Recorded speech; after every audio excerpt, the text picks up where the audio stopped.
So you may have heard my name is Caryn Hartglass, and I am the co-founder with my partner Gary DiMattei. He's right there. Hi, Gary. ResponsibleEatingAndLiving.com. We give you the truth and tools for health, wellness, and green living. And how do we do that? We have a website, and we're over at table 5 over there. You can see the big R.E.A.L banner. And if you want, you can pick up one of our postcards. It's light and humorous, and it has our website on it. And when you have some time, you can visit us there. We have so much information. It is overloaded there at ResponsibleEatingAndLiving.com. For example, I just celebrated the 8th anniversary of It's All About Food, my weekly radio show at the Progressive Radio Network. And every one of those programs from the last 8 years, you're in one of them. Everybody's in them. We have them transcribed. They're all archived at ResponsibleEatingAndLiving.com. So if you haven't been there, you have 8 years of programs that you can listen to. And the interesting thing is that some of those programs that were from 2009 and 2010, they are all fresh and valid today. That information is not old. There are people that are just coming to this movement about the power of healthy plant foods. And so all of those podcasts are important. So I invite you to check them out. We also have some wonderful recipes and videos at ResponsibleEatingAndLiving.com. So one of the things I wanted to talk about today is in this plant-based movement, there are many experts, and then there are many experts, quote, and there is a wide range of information, and it's very overwhelming. In fact, not just even in the food movement, but overall today in politics, we're hearing all about fake news and alternative news, right?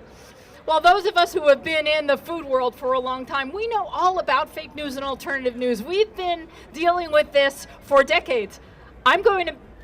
Next year I celebrate my 30th anniversary as a vegan. 29 years vegan. I don't look so bad, right?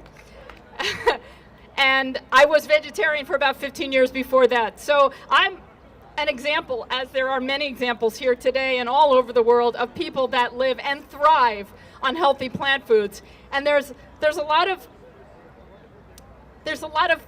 news out there. There's a lot of information that is contradictory to what we are promoting here. And one of the things we do at Responsible Eating and Living is we dig deep. We go to the scientific medical articles. We go to their resources, and we figure out what's real and what's true. And so if you are concerned, or if you're confused, or you've heard something that you don't know if it's true or not, or if there's some new health food that you've heard about and you want to know if it really does what it's supposed to do, you can go to us. You can email me. I will answer you. Now, I can't say that I know everything, but I will do my best effort to find the information for you, because that's one of the things that we do. And because we are a nonprofit, we are not beholden to anyone. We are beholden only to finding the truth. Now, even in the plant-based world of information, we have a lot of conflict, even within our own members. And this is kind of frustrating. I was reading different things on Facebook, and different kinds of conflicts within our own group. And that's kind of frustrating, because I like to see us all collaborating together and being one together. It is unfortunate that to make it in this world, we have to do things that grab people's attention. And sometimes the truth isn't that sexy. So people might make some compromises. But here we are at Responsible Eating and Living, and we are here to give you the truth. Okay. Now, what do people struggle with? There are people that are curious, and a lot of you are either solid vegans or vegetarians, or you're just curious, and I thank you all for being here and coming out today. But many people are challenged if they want to improve their diet to lose weight, to get healthier, or maybe you've discovered what's going on in the world about how our food is grown and manufactured, about how animals are exploited, and you want to make a change, and it's hard. And I know it's hard. For me, it's easy. I started as a teenager, and this is like my world. I go into a supermarket, and there's a ton of food there that I don't even recognize as food. I only recognize plants as food. But I've been doing this for decades. And for a lot of people, especially if you're an adult and you've been doing something else for a long time, it is hard, and I acknowledge that. And there's some fascinating studies today on the brain, two in particular that I'm thinking of, that make it especially difficult to make change. So if you are struggling with making change, if you are struggling to lose weight, if you're struggling to eat more vegetables, it's not your fault. But there are things that you can do, and it takes effort, no pain, no gain, that sort of thing. And again, at Responsible Eating and Living, we are here to help you and can help individuals find their way to get to a better place on what I like to call the food continuum, towards more plants, more whole foods, a healthier diet. Now, some of you may know that 11 years ago, as a healthy vegan who was on a path of eating as healthy as I could and learning as much as I could, my belly was getting bigger, and I went in for surgery and found out I had advanced ovarian cancer. Stage 3C, and at the time it had a 10 to 20% survival rate. And here I am 11 years later, and I'm alive and thriving, thank you very much. And it's not by chance. It took a lot of work because I wanted to live. And it's interesting because I talk to a lot of people who are going through a health crisis. And when I talk to them and recommend some things that help me, that I think will help them, especially when I'm talking to them about their lifestyle, I get this resistance, this pushback. And some of it is just due to the brain, the way our brain is wired. And there are some studies on this, it's fascinating, that we make up things and we convince ourselves that those things are true. And that's what makes it hard to make change, because our brain has figured out ways to convince us otherwise. So it's especially hard. But we can do it. So I wanted to tell you, I authored a chapter of a new book. It came out a few months ago, and it's called 25 Women Who Survived Cancer. And some of the other contributors, I'm really amazed that these people are in the same book with me. Robin Roberts, Fran Drescher, Patty Lapone. You may know the wonderful vegan runner, athlete, Ruth Heydrich. She's in here too. Everybody gets cancer. And you might enjoy this book. We have a few at the Responsible Eating and Living table after this talk. If you're interested in it, you can come by and check it out. The other thing, I talked a bit about digging deep and finding the truth. One thing is certain about life. And what is that? Nobody gets out of this world alive. Okay? It's a finite time. And I think we should be here experiencing joy, feeling good in these physical bodies, and living a quality life for as long as we can.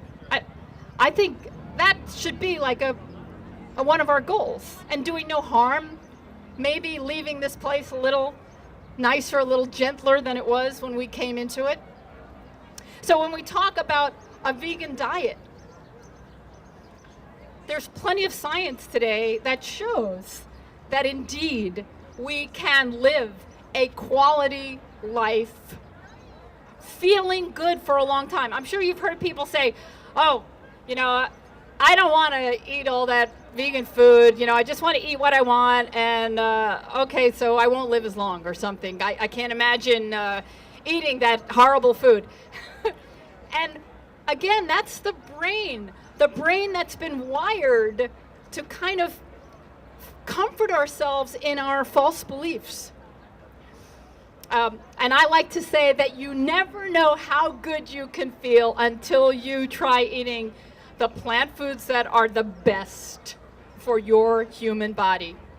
And there are lots of vegan diets out there. I talk to people every week with different cookbooks and different diets. Everybody's promoting one thing or another. High starch, low starch, oil, no oil, whole foods, raw, high raw, half raw. There are so many of them, and it's confusing, I know. But you know, it's amazing that our physical bodies can run on so much crap and can run on like just about anything. I know a 91-year-old man that lives on donuts and meat and all kinds of things. So now that's not the norm, and that's, at the end of the bell curve.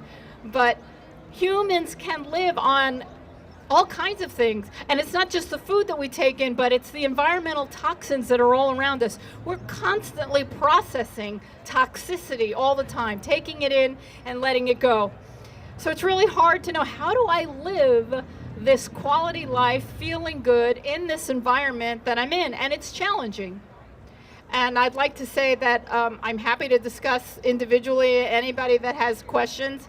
But I want to say, to a point, go with your gut. Because I think deep down, we all have answers to how we can live a real, responsible eating and living lifestyle.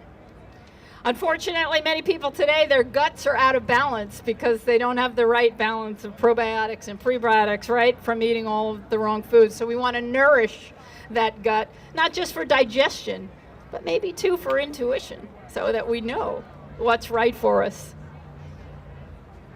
How much time do I have? A minute?